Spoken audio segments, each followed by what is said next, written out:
যখন অন্যায় মাথাচাড়া দেয়, পাপের ঘোড়া পূর্ণ হয়, তখনই তিনি অবতার গ্রহণ করে করেন দুষ্টের দমন। বিষ্ণু পুরাণ, ভাগবত পুরাণ ও গরুড় পুরাণ অনুযায়ী 4 যুগে নারায়ণ 10 অবতার গ্রহণ করে দুষ্টের দমন করেন। তবে জানেন কি, এই অবতারদের এখনো একজন রয়েছেন এই ধরাধামে আমাদেরই মাঝে। তিনি ছিলেন রামায়ণ ও মহাভারতের যুগেও। তিনি নাকি আবার ফিরে আসবেন কলির শেষে, 10 অবতারের শেষ অবতার কল্কির শিক্ষাগুরু হিসাবে। তিনি 21 বার পৃথিবীকে ক্ষত্রিয় শূন্য করেছেন, আবার পিতৃ আজ্ঞা পালন করতে করেছেন মায়ের শিরচ্ছেদ। তিনি হলেন বিষ্ণুর 6ষ্ঠ অবতার পরশুরাম। এক ব্রাহ্মণ সন্তান হয়েও কিভাবে তিনি হয়ে উঠলেন বীর যোদ্ধা? মায়ের হত্যার মতো নির্মম কাজ করতে হলো কেন তাকে? এটা কি পাপ নাকি ঈশ্বরীয় পরীক্ষা? তিনি হলেন চিরঞ্জীবী, কিন্তু কোথায় রয়েছেন এখন? আর কবে ফিরে আসবেন আবার? আসুন এই সমস্ত প্রশ্নের উত্তরগুলো খোঁজার চেষ্টা করি আমাদের আজকের ভিডিওর মাধ্যমে। নমস্কার, আমি শুভম, আর আপনারা দেখছেন সময়যাত্রা ইউটিউব চ্যানেল।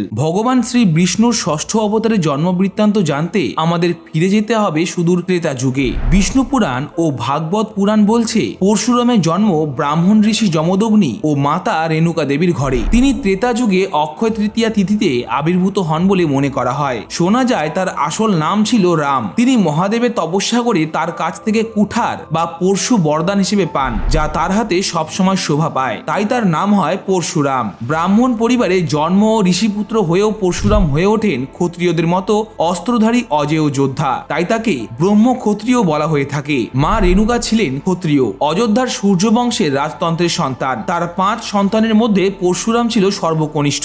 বাল্যকাল থেকেই যুদ্ধবিদ্যা ও অস্ত্র শিক্ষায় বিশেষ উৎসাহী ছিলেন পরশুরাম। তার অন্য ভাইরা যখন বেদ শাস্ত্র পাঠে মনোযোগী, তখন তিনি কুঠার ও ধনুক চর্চায় ব্যস্ত। ছোটবেলা থেকেই পরশুরাম তাই সকলের কাছে নির্ভীক ও ব্যাপক শক্তির অধিকারী হিসেবে পরিচিত ছিলেন। পিতার আদেশে তিনি বহু তপস্যা করে দেবতাদের কাছ থেকে একাধিক বরলাভ ও অস্ত্র লাভ করেন। দেবাদিদেব মহাদেব তাকে দান করেন তার চরম শক্তিশালী কুঠারটি, আর সেই কুঠার দিয়েই তিনি ছিন্ন করেছিলেন তার মায়ের মস্তক। একবার ভাবুন তো, স্বয়ং বিষ্ণুর অবতার কিভাবে এমন ঘটনা ঘটাতে পারে? কেন পরশুরামের গায়ে লাগলো মাতৃহত্যার মতো পাপ? এই ঘটনার উল্লেখ মহাভারত সহ বিভিন্ন পুরাণে পাওয়া যায়। বলা হয় পরশুরামের মাতা রেণুকা দেবী ছিলেন অত্যন্ত পতিব্রতা একনিষ্ঠ নারী। তবে একদিন তিনি নদী থেকে জল আনতে গিয়ে দেখেন রাজা চিত্ররথ তার রমণীদের সঙ্গে জলে ক্রীড়া করছেন। স্বাভাবিকভাবেই রেণুকা ওই দৃশ্য দেখে মুগ্ধ হন এবং তার মনোযোগে কিঞ্চিত বিচ্যুতি ঘটে। আর এটি জানতে পেরে যান তার স্বামী যমদগ্নি, যা তার কাছে কর্তব্যে অবহেলা ও অবাধ্যতার সমান। অত্যন্ত রোষে তিনি তখন তার পুত্রদের আদেশ দেন যে মায়ের শিরচ্ছেদ করতে। পরশুরামের ভাইয়েরা অনৈতিক আজ্ঞা মেনে নিতে চাননি, তাই যমদগ্নি তাদের প্রাণহীন হয়ে যাওয়ার অভিশাপ দেন। কিন্তু শেষে পিতৃভক্ত পরশুরাম এগিয়ে আসেন। তিনি পিতার আদেশ পালন করেন এবং তার কুঠার দিয়ে মায়ের মস্তক ছিন্ন করে দেন। পরে ঋষি যমদগ্নির ক্রোধ শান্ত হলে পরশুরামের অনুগত্যে তিনি সন্তুষ্ট হন এবং তাকে বর চাইতে বলেন। পরশুরাম তখন তার মা ও ভাইদের জীবিত করার বর চান এবং রেণুকা ও তার 4 পুত্র পুনরুজ্জীবিত হন। এই ঘটনাটি যেমন একাধারে কর্তব্যনিষ্ঠা এবং আত্মনিয়ন্ত্রণের প্রতীক, আবার নিজের হাতে মায়ের হত্যার মতো নির্মম কাজ করার চরম যন্ত্রণার গাথা। পরশুরামের মাতৃহত্যা তাকে আজীবন দুঃখ দিয়েছে। হত্যার পর তার হাতে কুঠারটি আটকে যায় এবং তিনি অভিশপ্ত হন। দীর্ঘ তপস্যার পর তিনি এই অভিশাপ থেকে মুক্তি পান। বীর যোদ্ধা পরশুরাম কেবল পিতার প্রতি তার ভক্তির জন্যই পরিচিত নন। পৃথিবী থেকে পাপ মুক্ত করতে তিনি করেছিলেন 21 বার ক্ষত্রিয় দমন। নারায়ণের 6ষ্ঠ অবতার এসেছিলেন একটি বিশেষ লক্ষ্য নিয়ে। তার উদ্দেশ্য ছিল অত্যাচারী ক্ষত্রিয় শাসকদের দুঃশাসন থেকে মানুষদেরকে রক্ষা করা। তিনি সহস্রার্জুন নামে এক ধর্মবিরোধী ক্ষত্রিয় রাজার সাথে যুদ্ধ করে তার ধড় এবং বাহু ছেদ করেন। পরে সহস্রার্জুনের পুত্ররা প্রতিশোধ নিতে পরশুরামের পিতা যমদগ্নিকে হত্যা করে এবং তার আশ্রমকে পুড়িয়ে দেয়। তাই পরশুরাম শপথ নিয়ে ক্ষত্রিয়দের 21 বার হত্যা করেন এবং পৃথিবীকে ক্ষত্রিয় শূন্য করেন। এই মৃত ক্ষত্রিয়দের রক্ত দিয়ে 5টি রথ সৃষ্টি করেন পরশুরাম, যা পরে পবিত্র হিসেবে বিবেচিত হয়। এগুলিকে একত্রে সামন্ত পঞ্চক বলা হয়, যা মূলত কুরুক্ষেত্রের প্রাচীন নাম। রামায়ণের যুগেও ফিরে এসেছিলেন পরশুরাম। হ্যাঁ, এমনটাই উল্লেখ রয়েছে রামায়ণে। ত্রেতা যুগে আবির্ভাব ঘটে বিষ্ণুর 7ম অবতার শ্রী রামচন্দ্রের। রামায়ণের অযোধ্যাকাণ্ডে রামচন্দ্রের সাথে পরশুরামের মুখোমুখি সংঘর্ষের ঘটনা বর্ণিত আছে। সীতার স্বয়ম্বর সভায় হর হরধনু ভঙ্গ করে বিজয়ী হন শ্রীরাম। আর সেই ঘটনা শুনে সেখানে হাজির হন স্বয়ং পরশুরাম, আর তাকে চ্যালেঞ্জ ছুড়ে তিনি তার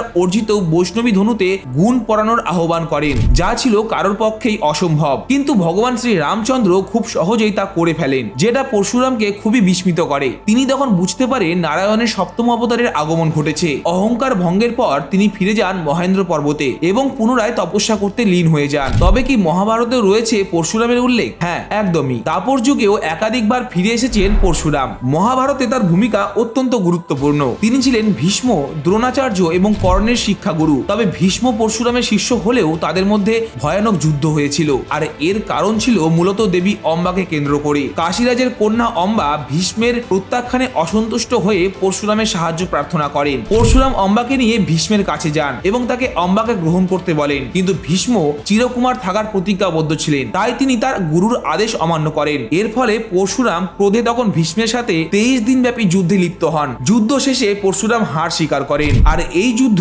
গুরু ও শিষ্যের মধ্যে বিরোধের এক বিরল ঘটনা হিসেবে ধরা হয়। ভারতের বিভিন্ন স্থানে পরশুরামের সঙ্গে যুক্ত বহু তীর্থস্থান ও মন্দির ছড়িয়ে ছিটিয়ে রয়েছে। ভক্ত দর্শনার্থীদের মধ্যে জনপ্রিয় এই তীর্থস্থানগুলির মধ্যে অন্যতম হল অরুণাচল প্রদেশের পরশুরাম কুণ্ড। এই কুণ্ডটি লোহিত জেলার মিসমি মালভূমিতে অবস্থিত।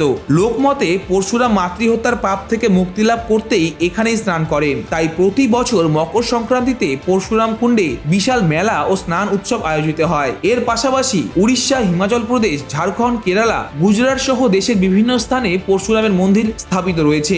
বলা হয় কলির শেষেও তিনি আবার আবির্ভূত হবেন। কল্কি পুরাণ অনুযায়ী পরশুরাম মহেন্দ্র পর্বতে কঠোর তপস্যায় লিপ্ত রয়েছেন এবং ভবিষ্যতে কল্কি অবতারের শিক্ষাগুরু হিসেবে তাকে নৈতিক এবং যুদ্ধ বিষয়ক শিক্ষা প্রদান করবেন। তিনি ভগবান শ্রী বিষ্ণুর দশম অবতারকে ধর্ম ও শাস্ত্রে পারদর্শী করে তুলবেন, যাতে অধর্মকে বিনাশ করে তিনি আবার নতুন যুগের সূচনা করতে পারেন। ক্রোধ এবং ভক্তি, এই দুই চরম শক্তির মিশ্রণ হলেন ভগবান পরশুরাম। পিতৃ আজ্ঞা বহন করতে মায়ের শিরচ্ছেদ করতেও যেমন তার হাত কাঁপে না, তেমনই ভগবান শ্রী রামচন্দ্রের কৃতিত্বে তাকে সম্মান জানাতেও তিনি সর্ব অহংকার ত্যাগ করেন। তিনি শুধু যোদ্ধা নন, তিনি এক চরম শক্তির প্রতীক, যে শক্তি অন্যায়ের সামনে নত হতে জানেন না। যুগে যুগে তিনি ফিরে এসেছেন শিক্ষাগুরু হিসেবে আর দিয়েছেন অস্ত্র শিক্ষা এবং নৈতিক জ্ঞান। হিন্দু বিশ্বাস অনুযায়ী আবারও যখন পাপের অন্ধকারে ডুবে যাবে এই সমগ্র ধরাধাম, পরশুরাম ফিরে আসবেন কল্কির ন্যায়দণ্ড হিসাবে। আমাদের আজকের ভিডিও এই পর্যন্তই। আমাদের আজকের ভিডিওটি আপনাদের কেমন লাগলো কমেন্ট বক্সে কিন্তু জানাতে ভুলবেন না। আমাদের আজকের পর্বটি ভালো লাগলে লাইক করবেন এবং আমাদের চ্যানেল সময় যাত্রাকে সাবস্ক্রাইব করে পাশে থাকবেন। আমরা খুব তাড়াতাড়ি ফিরে আসবো আপনাদের জন্য নতুন একটি ভিডিও নিয়ে। ধন্যবাদ।